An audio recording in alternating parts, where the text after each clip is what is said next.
The cactuses here in Arizona have been great. Everything in Arizona has been great. But the road calls. Today it takes us away from the Sonoran Desert eastward to Deming, New Mexico. After one last goodbye to Saguaro National Park, we get on and then get off the interstate in favor of a longer out-of-the-way route on a winding little highway. And we're all alone. Almost.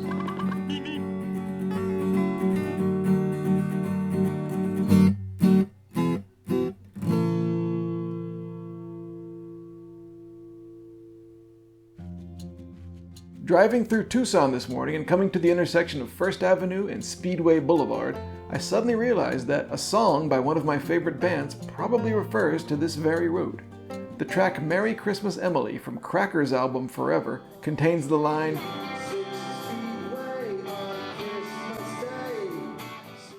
"It had to be." So Maceo and I took a brief detour, and yes, it turns out there is a 6th Avenue and Speedway intersection.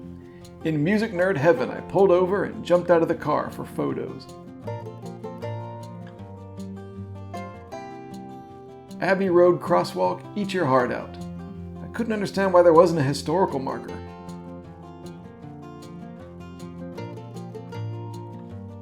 And this may not have been Christmas Day like in the song, but it was Easter Sunday. Close enough.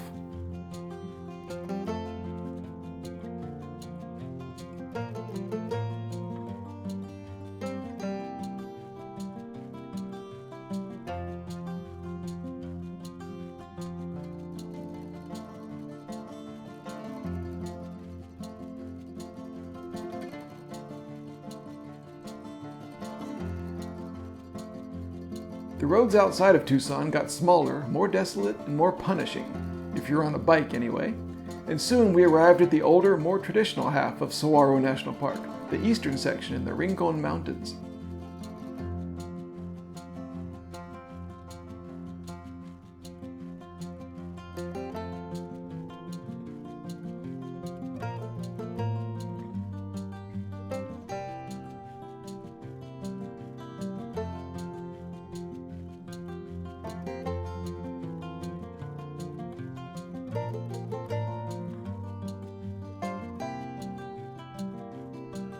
A copper-plated copy of the first park brochure from 1933 put my paper one to shame.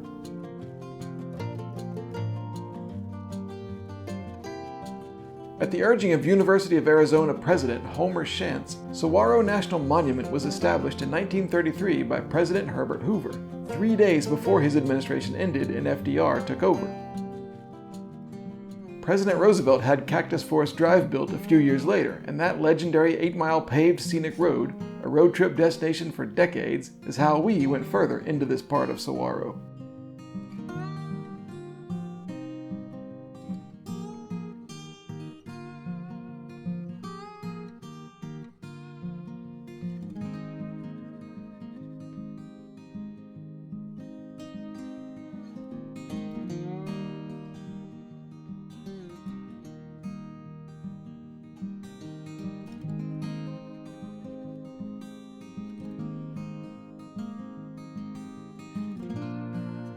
Frosts and livestock grazing killed many of the cactuses in the Rincon Mountains area over the years, and it was only in 1980, when the National Park Service was given authority to stop the grazing and promote the conservation of the area, that a healthy population of young cactuses started to establish itself. You see them now, shorter and too young to have arms yet.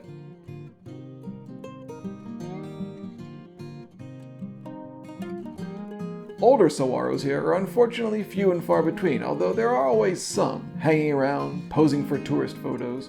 And here you can see the inner wooden skeleton of a cactus. Even in death, they amaze and amuse.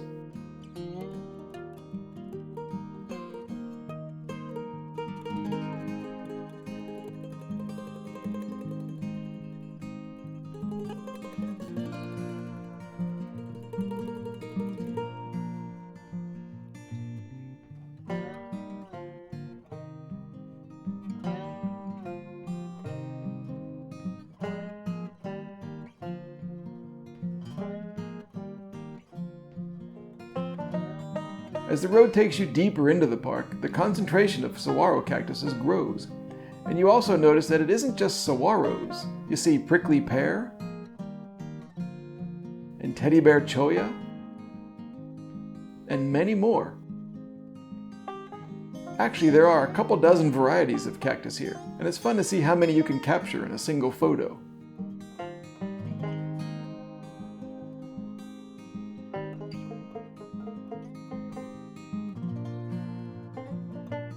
This is at a spot called Javelina Rocks, named after the javelina, which is also known by the charming name skunk pig.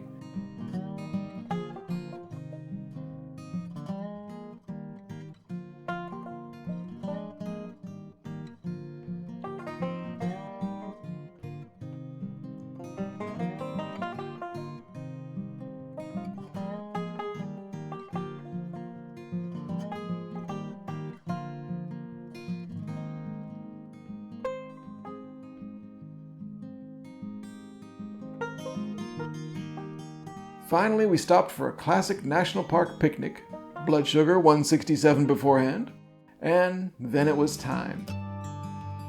We exited Saguaro National Park and bid goodbye to America's desert Southwest. For now. Tucson said goodbye to me, too. I was touched that after only 2 days here, the city named a dry wash after me. And when a road runner sped across the road in front of us, I was so impressed I just stopped in the middle of the road for no real reason. Timing perfect enough to give that turtle back in Joshua Tree a run for its money.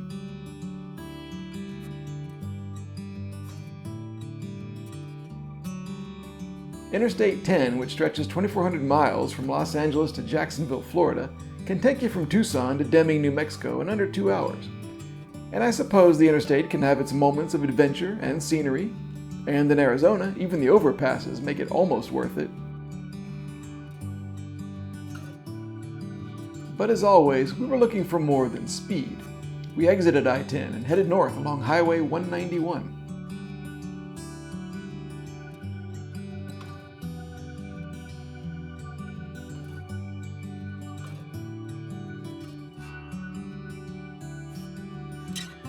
The 4 lanes gave way to 2, and off to the left were the Pinaleño Mountains, which include Arizona's highest peak, Mount Graham.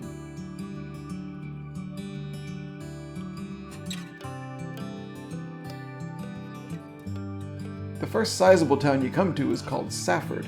It was established in 1874 by 3 guys from Gila Bend, escaping flooding there.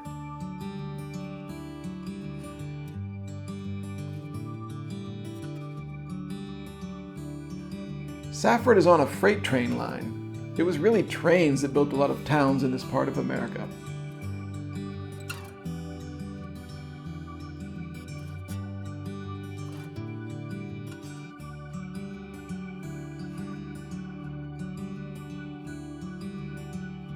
It was after passing through a small spot on the map called Three-Way, where 3 highways meet, that the Arizona landscape really elevated itself to grandeur.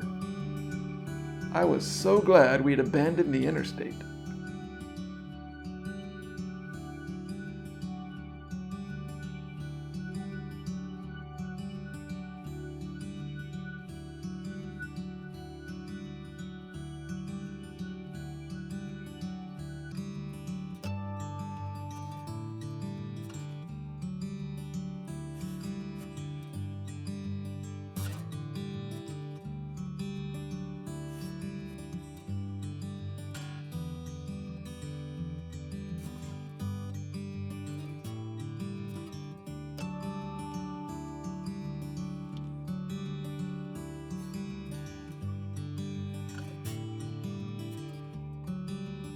And we weren't the only ones enjoying the road this evening. Another road runner, standing on a guardrail seemingly waiting for us, kind of like in that old video game Paperboy, jumped into our path and ran and then flew across the road.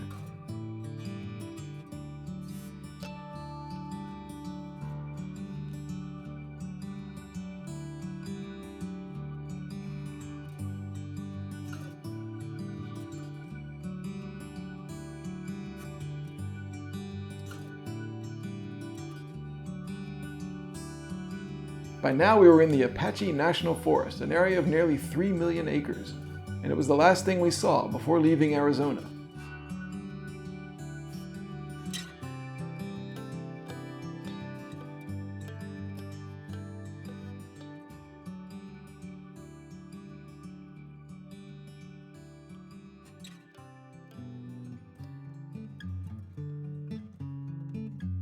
I'd driven through New Mexico a couple times before and was always impressed by its variety of forests and deserts. So I was excited to be back and to see parts of it I hadn't seen before. And just a couple minutes after we crossed the state line, they were even kind enough to send a welcome party to greet us. Although this Easter turkey quickly got shy and disappeared into the underbrush.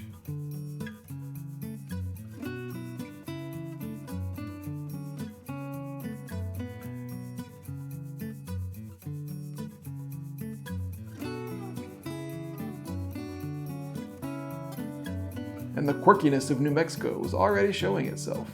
Again, I had to pull over for photos and just to be outside where the air was clean and quiet.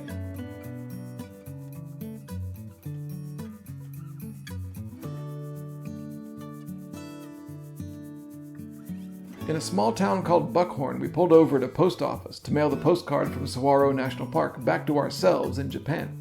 To be honest, part of the reason for doing this is to see the postcards when we get back, but part of it is also as an excuse to take a look at these small town post offices on these rural highways instead of just shooting by them.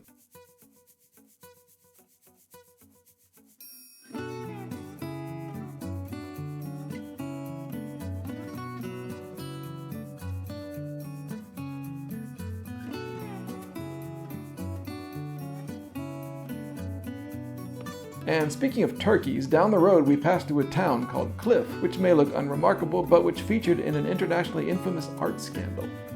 On the day after Thanksgiving in 1985, Woman Ochre, a Willem de Kooning painting worth over $100 million, was sliced from its frame and stolen from a museum in Tucson. The two thieves were never caught, but in 2017 a resident of Cliff named Rita Alter passed away, and the painting was found in her house, hanging on her bedroom wall. Some say she and her husband, who had died a few years previously, had been the two thieves on that November day in 1985. Not that you would detect any of this just passing through on Highway 180. Sometimes, if you keep your ear to the ground, you get the sense that there really are no boring highways in America.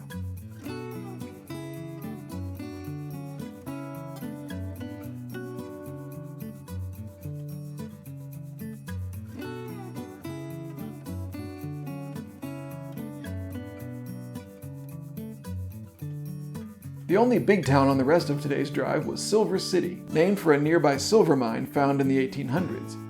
Silver City is also famous as being where outlaw Billy the Kid lived as a teenager, and where his criminal career began when New Mexico was still a territory.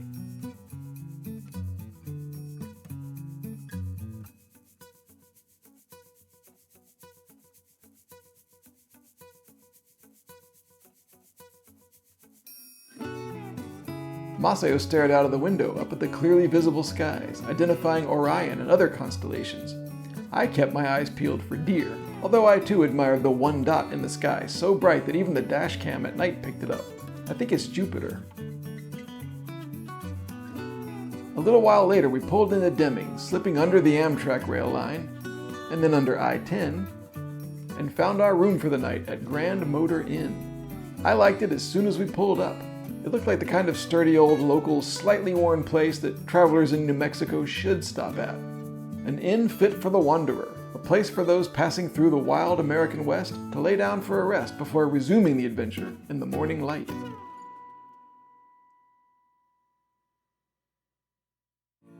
Tomorrow we go to another great national monument, White Sands, where my hopeless eyes are blinded by that intense light. And then we drive a ways further to the world-famous city full of the promise of aliens and UFO sightings, Roswell.